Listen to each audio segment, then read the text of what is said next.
Yeah. Smackdown continues to be boring, bland, uneventful, and basically just a waste of everyone's time. Smackdown is awful. It sucks. It truly sucks. This show really was a waste of time. I'm not going to hold you guys up. It was a waste of time. Let's just go ahead and get into the review. Smackdown from May the 30th, 2025. So we kicked the show off with Bianca Belair. She's basically happy to be back in her hometown of Knoxville, Tennessee. She puts over the crowd, and she talks about what she's been going through over the last few months. Losing her first match at WrestleMania, getting injured, losing the tag team titles, watching her friends fall apart, losing them. She wanted to come back to Tennessee because it's her safe space. She came back basically just to heal. So then Naomi shows up and she tells Bianca that, she still wants to be friends with her and let bygones be bygones, basically. She wants her forgiveness. So Bianca's like, no. But Naomi, she says that she sent Bianca text messages, voicemails, and she hadn't got back to her not once. Even when she landed, she went to her parents' house to get a hold of her. I'm like, oh, shit. I wish we could have seen that. Oh, man. Damn, that would have been pretty cool.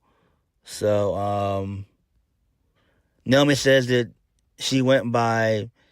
Naomi says that she went by Bianca's parents' house.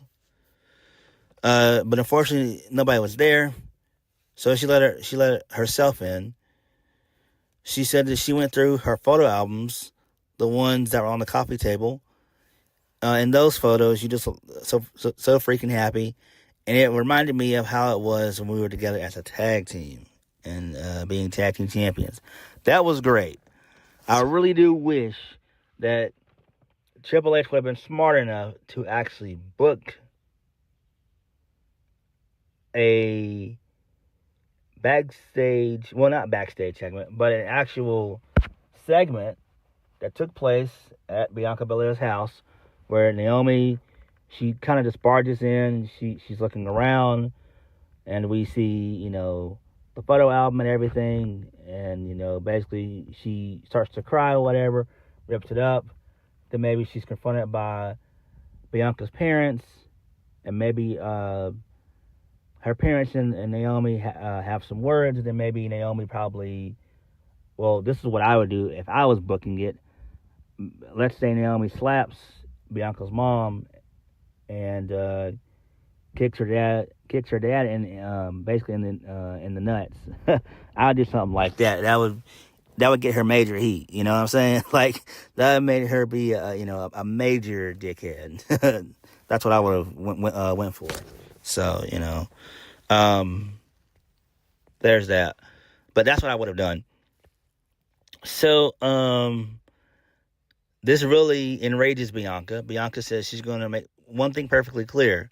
She says, we were best friends, but you betrayed my trust. You took our friendship. You took our friend, threw her on the windshield of a car, lied to me about it for months. She trusted her. She said when she was done with her, she meant what she said. And if you ever come at my family again, I promise you, what Jey did to you will be nothing compared to what I can do to you. I'm like, damn, that was awesome right there. So then Naomi says that, Bianca, wouldn't it be good for you and your mama to be in a wheelchair? I hate something bad happened to you. So then Jade Cargill shows up. Her and Naomi, they have a quick little fight scene real quick. So Jade throws Jade throws Naomi out the ring. And then her and Bianca have a little brief stare down real quick. And then this leads us into the first match of the night. Jade Cargill versus Naomi versus Nia Jax. Women's Money in the Bank qualifier. Naomi wins. She wins via a roll-up. Towards the end of the match, Nia, she hit the Annihilator.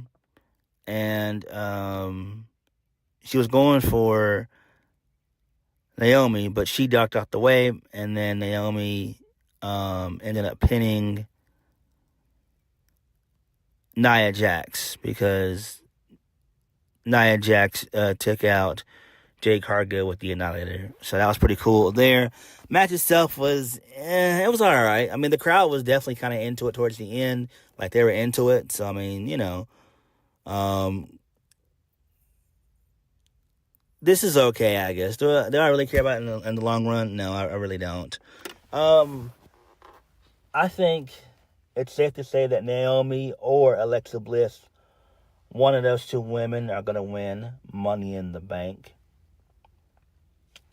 For the women, I think that is going to occur. And I wouldn't be shocked if either woman were to win, to be honest with you. So, you know, there's that. Moving on. We see Solo Sikoa walking in the back with Jacob Fatu and Jeff Cobb. So, Solo talks about how they need to stick to the game plan. Solo wants Jacob to qualify for the men's Money in the Bank match. So then they run into R-Truth. R-Truth talking to little Jimmy. R-Truth says he never seen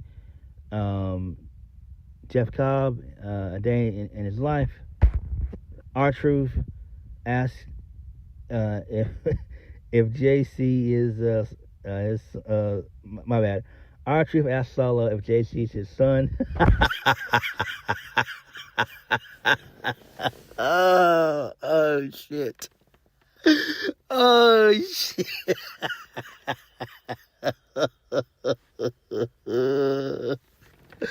Oh shit. R-Truth is a fool, bro.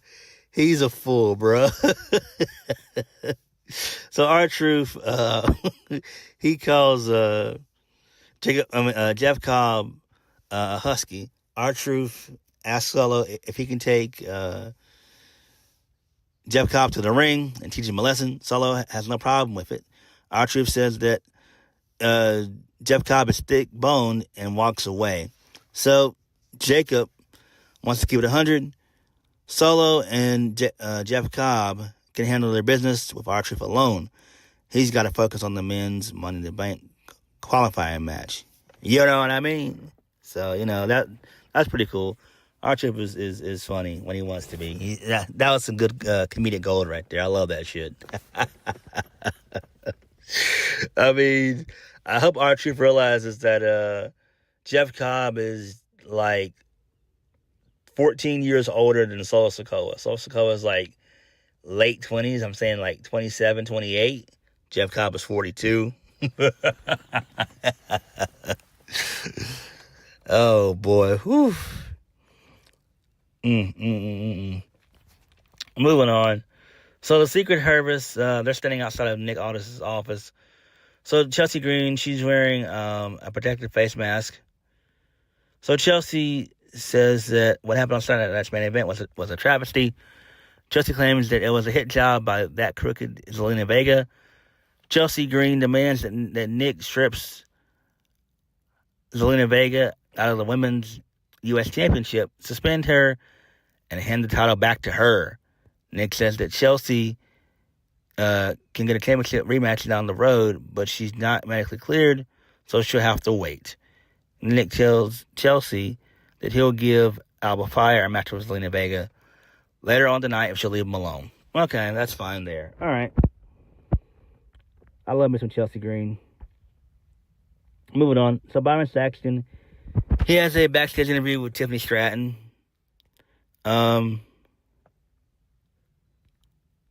So Tiffany Stratton says having this championship makes her the number one threat in the division.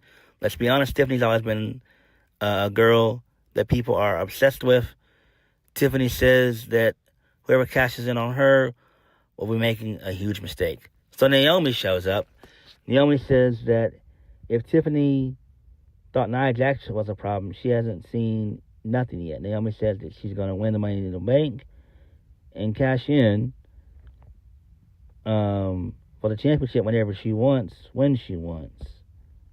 Naomi didn't forget that Tiffany got in her way when she was going after the title last year.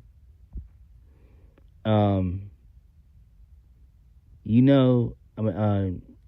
want to know what happens when people play with Naomi? Just ask Jade Cargill. So Alexa Bliss, she appears. Alexa Bliss tells Tiffany Stratton she shouldn't worry about winning Money in the Bank. She should be worrying about her. Okay, that's fine there. Moving on. So this leads us into Jeff Cobb versus R-Truth. Jeff Cobb defeats R-Truth via Tour of the Islands. Post-match, Sol Sikoa and Jeff Cobb try to beat up R-Truth, but to no avail because Jimmy Uso shows up to make the save with a steel chair. And then Jeff Cobb is about to go on the attack towards Jimmy, but Solo stops him. He says that he wants Jimmy to come back to the family. Man, what the hell? Come on, man. What kind of dumb shit is this? Please just end this bloodline nonsense, please. Like, just end it, please. Shit. Moving on. This leads us into the Street Profits. They just show up. They just talk about how they're the best tag team in the division and all that and everything else. So all the Smackdown tag teams come out. They basically have a brawl with each other. And then the Wyatt Sicks, they show up and they beat the shit out of everybody. Who cares about this shit? All right, this is a waste of time. I don't give a fuck about this. I really don't. I really don't. Moving on. This leads us into Rey Fenix and Javon Evans versus Los Garza. Match was fun. Match was solid until Ethan Page got involved.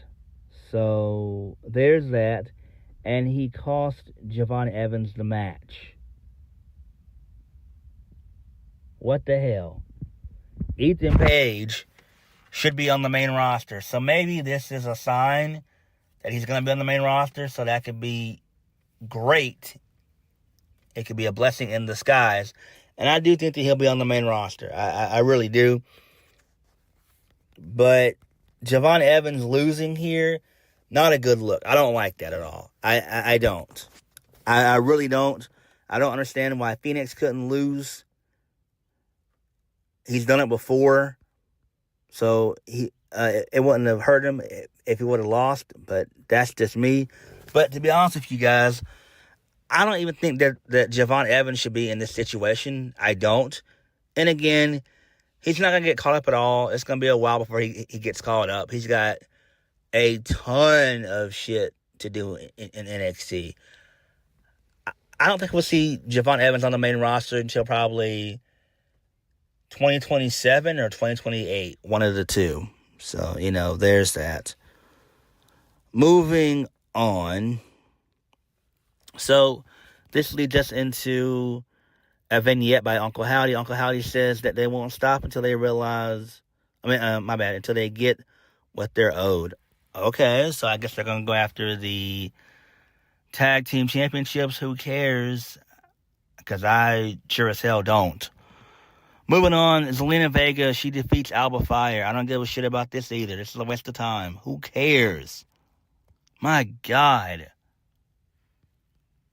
Ugh. Moving on. So, The Miz, he's talking to Carmelo Hayes in the locker room. Miz says that as long as Melo sticks to the game plan, he'll win tonight's men's Money in the Bank qualifying match. Miz kept sacrificing himself for Melo. Miz gave Melo his spot in tonight's match.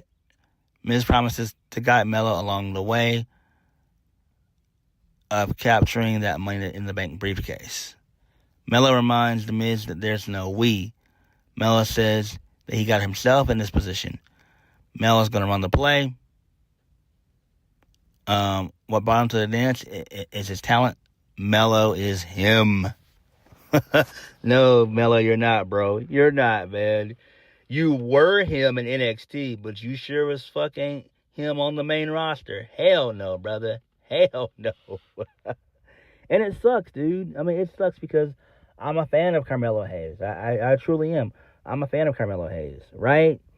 And so, just briefly, we're going to talk about the MVP situation really quickly, about how MVP thinks that Triple H might be a racist and stuff on the main roster. And my quick answer to that is no.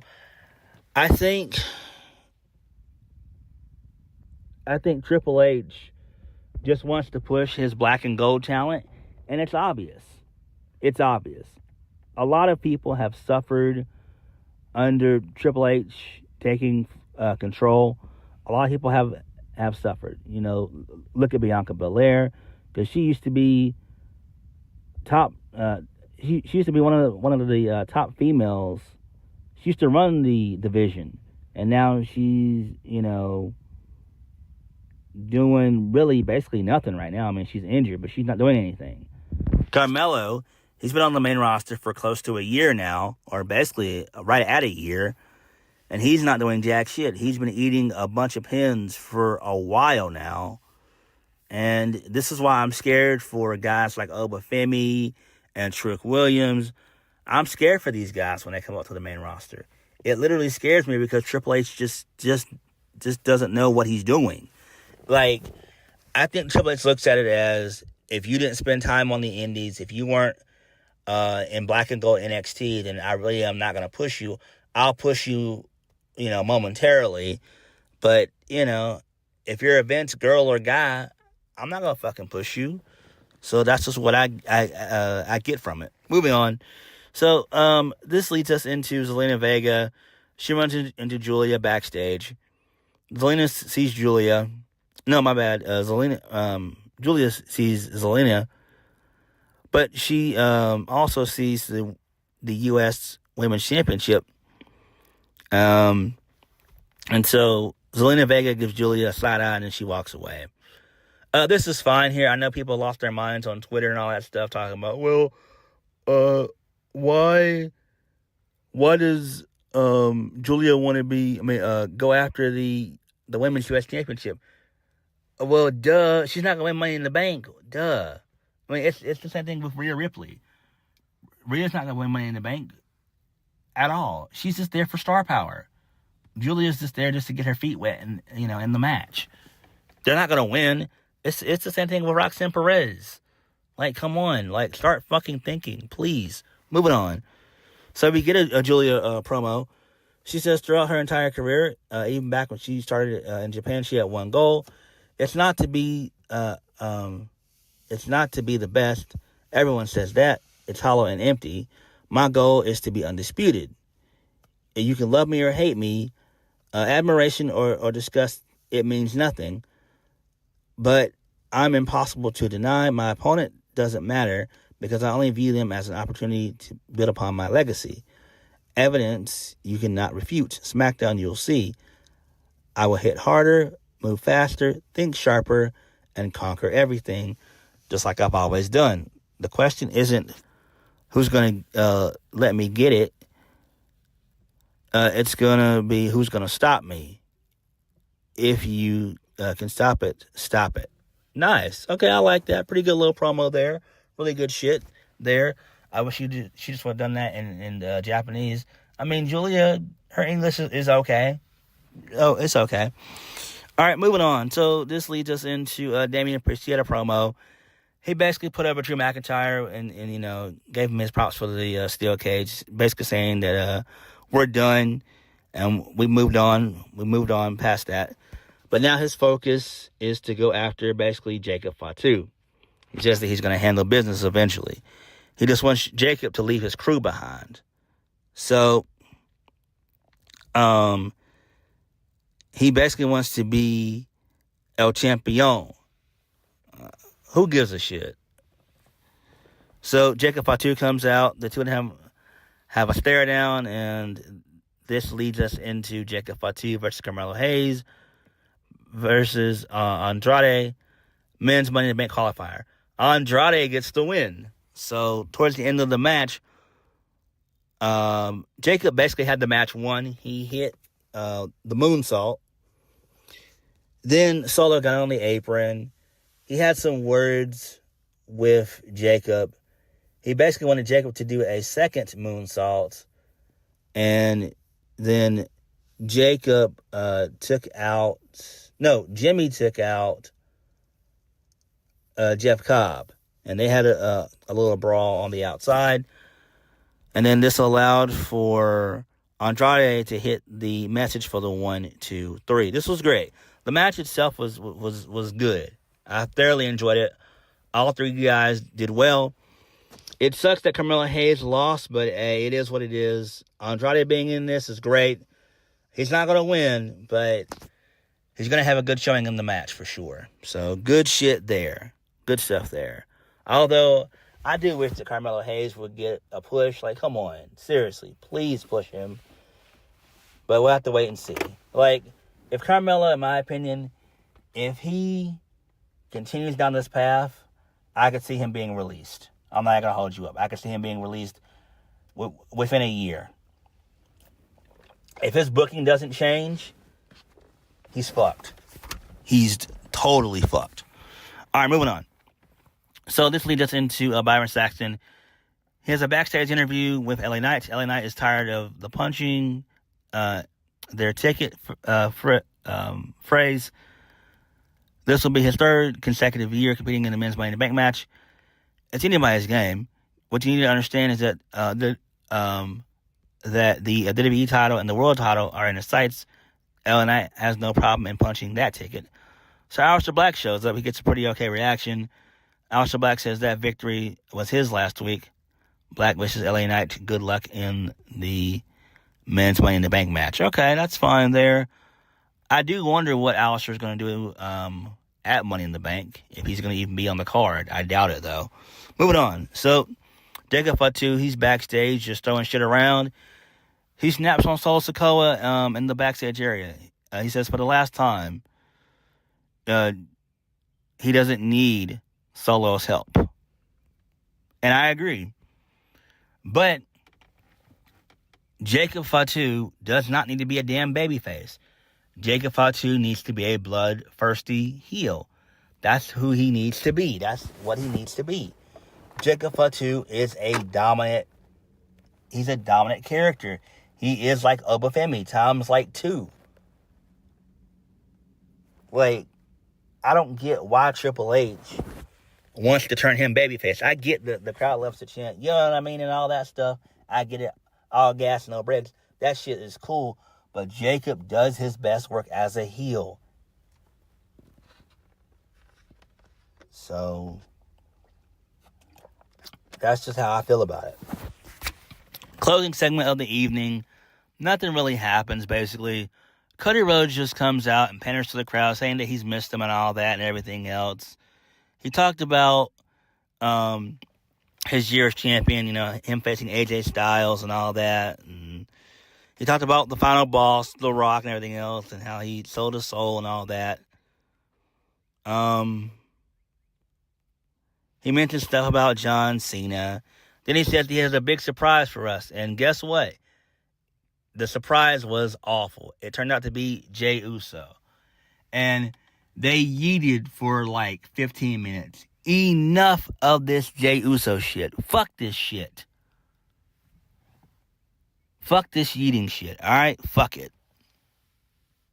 So, they yeet for a while, basically. John Cena comes out. He calls both Cody and Jay both John Cena wannabes, basically. And then he says the reason why he's teaming up with Logan Paul is because he doesn't need to pay his dues because Logan Paul is paying his mortgage or something like that. So, that was pretty funny what he said about Cody and Jey. That was pretty funny. But he does call them, wannabes. But the reason why he's teaming up with Logan Paul is because he embodies hustle, loyalty, and respect. Okay, that's fine. And then Logan Paul doesn't really say anything, and then they have a little brawl, basically, and then that was the show. I don't give a shit about any of this, man. Smackdown is just... oh, my God. I don't even know. It feels like SmackDown is just really just content for WWE. That's what it feels like. It feels like they're just creating content just to create it. There's no meaning behind it. There's no vision for it. There's nothing that's well thought out and explained. It's just, hey, we got a show to do. Let's just fucking do it. People will, they'll watch because it's SmackDown. And I don't know, man. I just don't fucking know at this point. I don't know.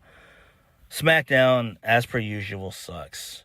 But what did you guys think? Like, comment, subscribe. Peace.